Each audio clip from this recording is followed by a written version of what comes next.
नमस्कार दोस्तों, स्वागत है आपका एग्जाम 300 में। आज हम 16 फरवरी को जो पेपर हुआ है यूपी ट्रिपल एससी का जूनियर एनालिस्ट खाद्य विभाग का, उसको देखते हैं। सबसे पहला जो क्वेश्चन था कंप्यूटर से, वो था एसएसडीज के बारे में निम्नलिखित में से कौन से कथन सत्य हैं। तो सॉलिड स्टेट ड्राइव और एचडीडीज का, हार्ड डिस्क ड्राइव का कंपैरिजन किया है और आपसे प्रश्न पूछे। पहला है, सीक्वेंशियल डेटा एक्सेस के लिए एसएसडीज एचडीडीज की तुलना में धीमे होते हैं। तो ये जो आपका ऑप्शन है ये गलत होगा। जो एसएसडीज होती हैं वो फास्टर होती हैं एचडीडीज की तुलना में। तो पहला जो स्टेटमेंट है वो गलत हो जाएगा। दूसरा है, एचडीडीज नैंड आधारित फ्लैश मेमोरी का उपयोग करते हैं। बिल्कुल सही है और इसीलिए ये तेज भी होते हैं। तीसरा स्टेटमेंट है, एचडीडीज में कोई मूविंग भाग नहीं होता, तो उन्हें एचडीडीज की तुलना में अधिक टिकाऊ बनाता है। ये भी जो कथन है वो सही है।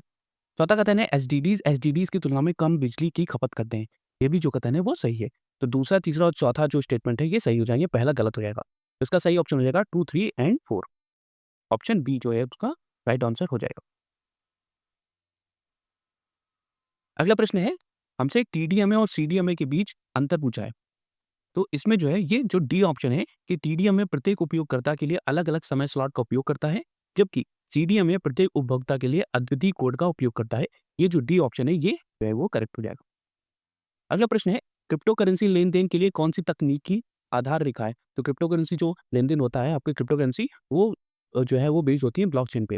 जैसे आपका हो गया बिटकॉइन हो गया, इथेरियम हो गया, सोलाना हो गया, ये सब जो है ये ब्लॉकचेन के ऊपर काम करती हैं। अगला प्रश्न है, एचटीटीपी और एचटीटीपीएस के बारे में निम्नलिखित में से कौन से कथन सत्य हैं? पहला कथन है, एचटीटीपीएस क्लाइंट और सर्वर के बीच आदान-प्रदान के लिए डेटा को एन्क्रिप्ट करता है। ये बिल्कुल सही है। एचटीटीपीएस में जो एस है इसका मतलब ये होता है कि ये सिक्योर। दूसरा कथन है, एचटीटीपी एचटीटीपीएस की तुलना में कम सुरक्षित एन्क्रिप्शन प्रदान करता है। बिल्कुल सही, एचटीटीपीएस जो है वो ज़्यादा सुरक्षित होता है। तीसरा है, एचटीटीपीएस एसएसएल या टीएलएस प्रोटोकॉल का उपयोग करता है। बिल्कुल सही, एसएस में या टीएलएस प्रोटोकॉल का उपयोग होता है तुम्हारे एचटीटीपीएस जो प्रोटोकॉल है उसमें। अगला है, एचटीटीपी और एचटीटीपीएस को बिना जोखिम के एक दूसरे के स्थान पर उपयोग किया जा सकता है। तो बिना जोखिम के, तो ये जो इसमें जो वर्ड लिखा है ये गलत होना चाहिए, क्योंकि एचटीटीपीएस जो है वो मोस्ट सिक्योर वर्जन है। और ये तो होता है कि एचटीटीपी से जो आपकी जो वेबसाइट्स होती हैं वो अपने आप ऑटो अपग्रेड आप वो तो कर सकते हैं एचटीटीपीएस में, मगर ये जो है ये एचटीटीपीएस ये यहाँ पे बिना जोखिम वाला जो ये है ये गलत हो जाएगा। तो चौथा जो ऑप्शन है वो गलत होना चाहिए और इसका सही ऑप्शन हो चाहिए 1, 2 और 3। अगला प्रश्न है, किस प्रकार का मालवेयर स्वप्रतिकृति बनाकर पूरे नेटवर्क में फैल जाता है?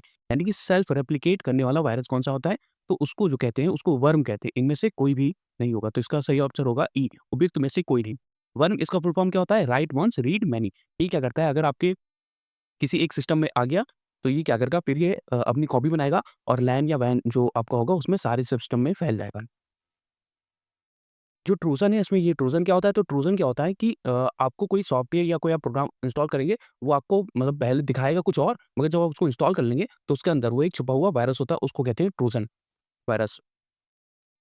अगला प्रश्न है, एक स्वास्थ्य देखभाल संगठन को विभागों के बीच संवेदनशील रोगी डेटा को सुरक्षित करने से साझा करने की जरूरत है। निम्नलिखित में से कौन सा सबसे सुरक्षित तरीका है? इसका जो सही ऑप्शन हो जाएगा वो डी हो जाएगा, सुरक्षित और अपरिवर्तनीय रिकॉर्ड रखने के लिए ब्लॉकचेन का उपयोग करना। इस समय जो ब्लॉकचेन टेक्नोलॉजी है वो सबसे ज़्यादा वो सिक्योर जो है वो टेक्नोलॉजी है, ब्लॉकचेन टेक्नोलॉजी। अगला प्रश्न है, मशीन लर्निंग के बारे में निम्नलिखित में से कौन से कथन सत्य हैं? पहला, सुपरवाइज लर्निंग के लिए लेबल किए गए डेटा की आवश्यकता होती है। बिल्कुल सही है। सुपरवाइज जो लर्निंग होती है मशीन लर्निंग का, उसमें हमें जो है वो लेबल डेटा दिया जाता है। मशीन को हम बताते हैं कि ये कैरेक्टरिस्टिक होंगी तो ये लेबल होगा और इस तरीके से उसको हम इन्फॉर्मेशन देते हैं। अनसुपरवाइज्ड लर्निंग में हम बिना लेबल डेटा का उपयोग करते हैं। तीसरा है, सुदृढ़ीकरण या जो है रीइंफोर्समेंट लर्निंग में पुरस्कार या दंड के माध्यम से प्रतिपुष्टि शामिल होती है। जो आपका ये हो गया आपका रीइंफोर्समेंट लर्निंग जो है, इसका एग्जांपल हो सकता आप समझ सकते हैं, जैसे हम गेम खेलते हैं, उसका जो एग्जांपल है, जैसे हम गेम खेलते हैं और उसमें आगे बढ़ते हैं, वैसे ही जो है ये जो है ये भी स्टेटमेंट सही हो जाएगा। चौथा है, सेमी सुपरवाइज्ड लर्निंग का उपयोग केवल बड़े लेवल वाली डेटा सेट के लिए किया जाता है। ये गलत स्टेटमेंट है। तो पहले, दूसरे और तीसरे जो है स्टेटमेंट वो सही हो जाएँगे। अगला है, डेटा ट्रांसमिशन के लिए ओएसआई मॉडल लेयर का सही क्रम क्या है? तो जो डेटा ट्रांसमिशन में ओएसआई मॉडल होता है उसमें 7 लेयर होती हैं। सबसे नीचे से सबसे ऊपर देखते हैं तो सबसे पहली लेयर जो होती है, जो पहले नंबर की, उसको बोलते हैं फिजिकल लेयर। फिर डेटा लिंक लेयर होती है, फिर नेटवर्क लेयर है, चौथी ट्रांसपोर्ट लेयर है, पांचवी सेशन लेयर है, छठी आपकी प्रेजेंटेशन है और सातवीं जो है वो एप्लीकेशन लेयर है। इसमें जो एप्लीकेशन लेयर है ये टॉप पर होती है और बॉटम पे होती है आपकी फिजिकल लेयर। तो इसमें पूछ रहा है कि ऊपर से नीचे यानी कि टॉप टू बॉटम आना है, तो हमें एप्लीकेशन लेयर से नीचे की तरफ जाना पड़ेगा। तो सबसे पहली लेयर हो जाएगी एप्लीकेशन और सबसे लास्ट वाली हो जाएगी फिजिकल लेयर। इसमें सबसे पहला यानी कि 4 सबसे पहले आना चाहिए और जो आपकी फिजिकल लेयर है 2 सबसे एंड में आना चाहिए। ये हो जाएगा 4-3, एक तो ऑप्शन डी आपका जो है वो सही हो जाएगा। अगला प्रश्न है, नेटवर्किंग में मेल सर्वर से ईमेल पुनः प्राप्त करने के लिए किस प्रोटोकॉल का उपयोग किया जाता है? The networking in networking which protocol is used to retrieve email from a mail server. तो मेल सर्वर से ईमेल को रिट्रीव करने के लिए 2 प्रोटोकॉल का यूज़ होता है। एक तो पॉप3 है और दूसरा है आईमैप। आईमैप एंड पॉप3 2 जो है आपके प्रोटोकॉल यूज़ होते हैं। अगला प्रश्न है, सोशल मीडिया में निम्नलिखित में से कौन-सी अवधारणा उपयोगकर्ता के कनेक्शन के साइज़ और स्ट्रेंथ को संदर्भित करता है? तो मेरे हिसाब से इसका जो सही आंसर है वो यूज़र एंगेजमेंट होना चाहिए। अगला प्रश्न है, निम्नलिखित में से कौन-सा मोबाइल डिवाइस से कंपैटिबल टीवी या मॉनिटर पर सीमलेस स्क्रीन शेयरिंग को सक्षम बनाता है? तो इसका सही ऑप्शन जो है वो होना चाहिए मीराकास्ट। और इसके और क्या एग्ज़ाम्पल हो सकता है? तो मीराकास्ट हो सकता है, क्रोमकास्ट हो सकता है।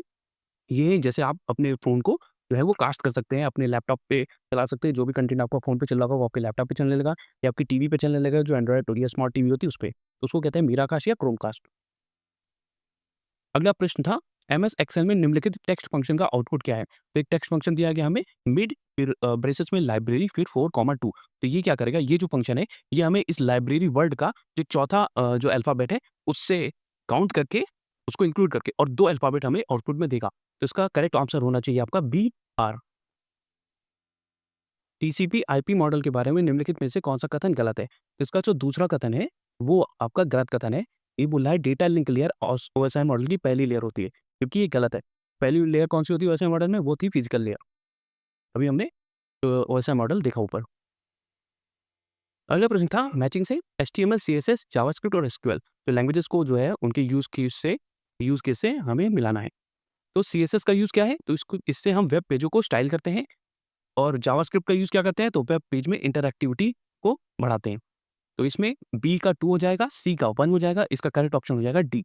ए का 3, बी का 2, सी का 1 और डी का 4। अगला प्रश्न है, मोबाइल उपकरणों पर हैप्टिक फीडबैक सक्षम करने के लिए निम्नलिखित में से कौन-सा घटक महत्वपूर्ण है? तो जो हम कभी अपना फ़ोन यूज़ करते हैं तो उसमें जो है हल्की-सी वाइब्रेशन होती है। फ़ोन आने पे या कुछ मैसेज टाइप करते हैं तो उसपे जो वाइब्रेशन होती है, उसके लिए फ़ोन में यूज़ करी जाती है वाइब्रेशन मोटर। अगला प्रश्न है, निम्नलिखित में से कौन-सी रामसर साइट उत्तर प्रदेश में नहीं है? तो ये जो केवलादेव राष्ट्रीय उद्यान है, ये उत्तर प्रदेश में नहीं, ये राजस्थान में। अगला प्रश्न, अंतर्राष्ट्रीय श्रम संगठन के अनुसार 2004-5 से 2014-15 के बीच उत्तर प्रदेश में कृषि क्षेत्र की अनुमानित वार्षिक वृद्धि कितनी थी? तो ये थी 3.2%। काफ़ी पुराना डेटा पूछा है इसमें। उत्तर प्रदेश के प्रसिद्ध कलाकार जिन्हें वर्ष 1966 में संगीत नाटक अकादमी फेलोशिप से सम्मानित किया गया था, तो वो थी आपकी सिद्धेश्वरी देवी जी। अगला प्रश्न है, धोबी समुदाय द्वारा पारंपरिक रूप से किया जाने वाला धोबिया लोक नृत्य उत्तर प्रदेश के किस क्षेत्र में लोकप्रिय है? तो ये है आपके पूर्वांचल एरिया में किया जाता है, जो धोबिया लोक नृत्य है। अगला प्रश्न, निम्नलिखित का मिलान कीजिए तथा सही उत्तर का चयन कीजिए। अबुल फैज फैजी इनका जन्म स्थान पूछ रहा, बताओ अब जन्म स्थान भी पूछने लगा, कुछ दिनों बाद कहो लड़के बच्चे भी पूछने लगे। अबुल फैज फैजी जो है इनका जन्म हुआ था आगरा में, सुभद्रा कुमारी चौहान जी का जन्म हुआ था निहालपुर में। तो ए का हो जाएगा 4, बी का हो जाएगा 3, आपका सही ऑप्शन हो जाएगा डी। ए का 4, बी का 3, सी का 2 और डी का 1। अगला प्रश्न है, उत्तर प्रदेश का कौन-सा प्राचीन शहर सूरसेन महाजनपद की राजधानी थी? तो सूरसेन की राजधानी थी आपकी मथुरा। अगला प्रश्न है, मौर्य काल में उत्तर प्रदेश में कौन-सा प्रसिद्ध प्राचीन युद्ध हुआ था? तो मेरे ख्याल से इसका जो ऑप्शन है वो निम्नलिखित में से कोई नहीं होना चाहिए, क्योंकि पाटलिपुत्र ये तो रीजन आपका वहाँ पे आ जाएगा बिहार में, राजगृह भी बिहार में और कलिंग जो है ये आपका उड़ीसा मॉडर्न टाइम उड़ीसा के में पड़ता है। तो इनमें से और मलय केतु जो है ये कोई हाइपोथेटिकल युद्ध है, इसका कोई मतलब जो जो है वो लेजिटिमेट सोर्स कोई नहीं मिलता है हिस्ट्री की बुक्स में। तो इसका सही ऑप्शन मेरे ख्याल से उपयुक्त में से कोई नहीं होना चाहिए। अगर आपको इसका सही उत्तर पता हो तो कमेंट में ज़रूर बताइए। अगला प्रश्न है, पलास उत्तर प्रदेश का राज्य वृक्ष तो उस पे है, इस फूल को सामान्यतः किस अन्य नाम से जाना जाता है? तो इसे कहते हैं जंगल की आग, फ्लेम ऑफ द फॉरेस्ट। और इसका शायद साइंटिफिक नेम ब्यूटिया मोनोस्पर्मा है। अगला प्रश्न है, निम्नलिखित में से कौन-सी नदी उत्तर प्रदेश से होकर नहीं बहती है? तो कौन-सी है? वो है महानदी। ये आपकी महानदी बहती है उड़ीसा में। अगला प्रश्न है, गलत जोड़े को पहचानिए। तो मुरादाबाद में पीतल का काम होता है, पीतल नगरी। जौनपुर में लकड़ी की नक्काशी नहीं होती, ये सहारनपुर वाले एरिया में होता है, लकड़ी की नक्काशी का काम है। खुर्जा चीनी मिट्टी के बर्तन बनते हैं, कन्नौज में इत्र बनता है, बाकी सब सारी सही। अगला प्रश्न है, उत्तर प्रदेश का लगभग कितना प्रतिशत भौगोलिक क्षेत्र वनों से आच्छादित है? तो ये अच्छा प्रश्न पूछा था। तो ये है आपका करेक्ट जो डेटा है वो है 6.88%।